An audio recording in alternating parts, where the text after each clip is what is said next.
प्रश्न नंबर 1 है 3.3 प्रश्नावली का।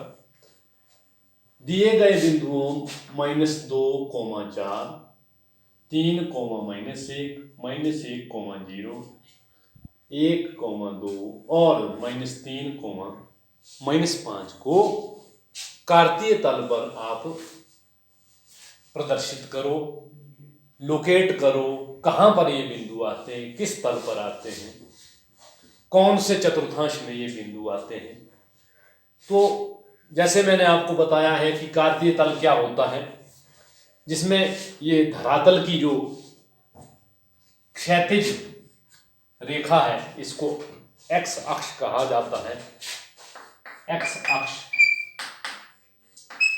एक्स एक्सिस अंग्रेजी में एक्स एक्सिस बोलते हैं, और इसको वाई डैश, ये वाई अक्ष है। ऊर्ध्वाधर जो रेखा है वो ऊर्ध्वाधर रेखा जो है वो वाई अक्ष है, और यहाँ पर जो जहाँ क्षैतिज और ऊर्ध्वाधर रेखाएं आपस में कटती हैं, प्रतिच्छेद करती हैं, उसको हम मूल बिंदु कहते हैं। मूल बिंदु का नाम आप ओ लिख दो। इसके निर्देशांक आएंगे 0, 0, अर्थात यहाँ पर x भी 0 होगा और यहाँ पर y भी 0 होगा, 0, 0। ठीक है, यहां से शुरू करेंगे हम।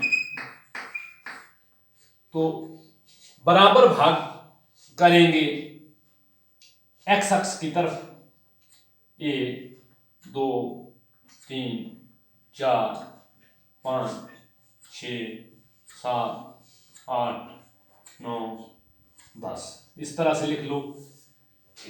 1, इसका नाम 1 आ गया, 2, 3, 4, 5, 6, 7, 8, 9 और 10। और इसके बाएं पक्ष में क्षैतिज रेखा में ऋणात्मक -1, इसी तरह -2 बराबर -3 बराबर बराबर भाग करते जाएंगे, -4, -5, -6, -7 और इसी तरह। ठीक है, और यहाँ ऊर्ध्वाधर रेखा 1, 2, 3, 4, 5, 6, 7, 1 आ गया, 2 आ गया, 3 आ गया, 4 आ गया, 5 आ गया, 6 आ गया, 7 आ गया। इसी तरह नीचे की तरफ -1, ये y अक्ष में ऋणात्मक पूर्णांक आएंगे, -1, -2, -3, -4, -5, -6, -7। अब आप पहले बिंदु को लेंगे। पहला बिंदु कौन से तल में आएगा? देखिए, पहला बिंदु है, मान लो इसका नाम ले लेते हैं, ये बिंदु P है, इसका -2 और 4, ये P बिंदु के निर्देशांक है। -2 x है, x का मान, अर्थात x होता है या तो धनात्मक या तो ऋणात्मक। तो ये पहला x अक्ष की तरफ जाता है और दूसरा होता है y। तो पॉइंट को हम x, y, दो निर्देशांक बिंदुओं, जो निर्देशांक बिंदु होता है वो दो तल x और y एक्सिस की तरफ लोकेट होता है। पहला x होता है, दूसरा y होता है। तो पहला पूर्णांक है -2। -2 का मतलब कि हम धनात्मक x की तरफ नहीं जाएंगे, -2 है तो ऋणात्मक की तरफ जाएंगे, -1, -2। अब यहां पर हम ऐसे पॉइंट नोट करेंगे कि यहां -2 आया। अब 4 जो है वो y का है, तो 4 धनात्मक है, इसका मतलब क्या है कि हमने कहां जाना है? y अक्ष पर ऊपर जाना है। धनात्मक है, तो वाई अक्ष की धनात्मक संख्याएं ऊपर की तरफ हैं और वाई अक्ष की ऋणात्मक संख्याएं नीचे की तरफ। हम एक्स अक्ष की ऋणात्मक संख्या के पास गए क्योंकि एक्स जो है वो -2 है, -2 के पास आए और अगला जो है हमारा वाई वो 4 है, तो 4 अंक हम ऊपर चढ़ेंगे, 1 2 3 4। इस 4 और इस 2 को ऐसे -2 को ऊपर ले जाएंगे सीधा लंबवत, ठीक है, लंबवत ले गए और 4 को भी लंबवत इस तरफ ले आएंगे,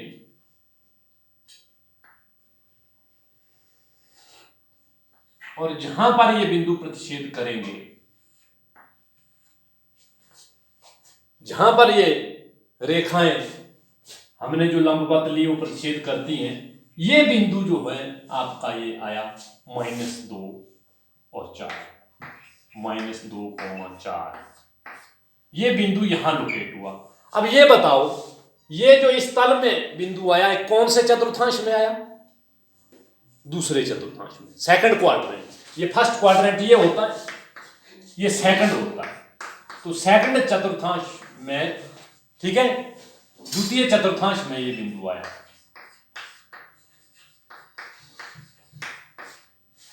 अब दूसरा बिंदु है 3, -1, तो 3 x कौन सा है?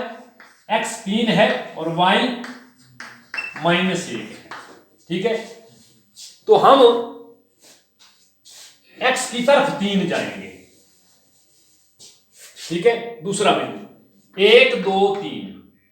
अब y कौन सा है? -1, तो नीचे की तरफ आएंगे, तो 3 के नीचे ऐसे लंबवत जाना है और यहां -1 है, तो ये है, देखो 0 ये है, y का -1 ये है नीचे की तरफ, तो इसको भी लंबवत परे कर दो आप, सामने किसके? इसके 3 के सामने, तो यह आया 3, -1, तो ये बिंदु आया 3, -1। यहां पर ये 3 का था, तो 3 का ये लंबवत नीचे को आया और y -1 था, -1 के लंबवत अगर हम 3 की तरफ जाएंगे, x के 3 की तरफ जाएंगे, तो ये जो बिंदु की रेखाएं आपस में प्रतिच्छेद यहां करेंगी, ये बिंदु आया 3, -1। तो इस बिंदु का स्थान कहां निर्धारित हुआ?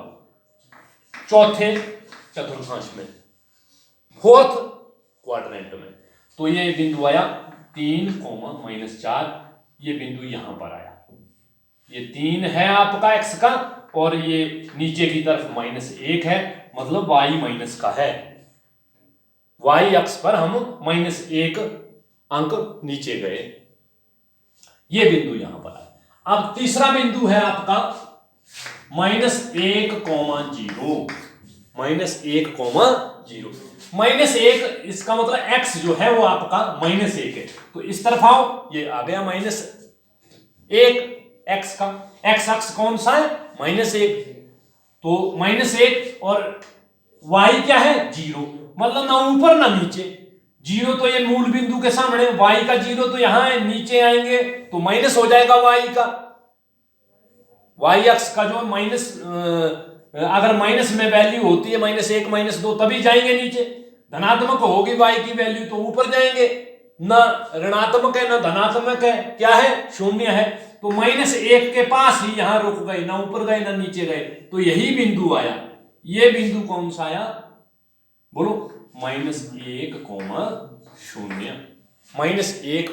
0, ये क्वाड्रेंट, इस क्वाड्रेंट और इस क्वाड्रेंट के सेकंड और थर्ड क्वाड्रेंट के बीच में ही फंसा रहा है यहां पर, ठीक है, समझ गए?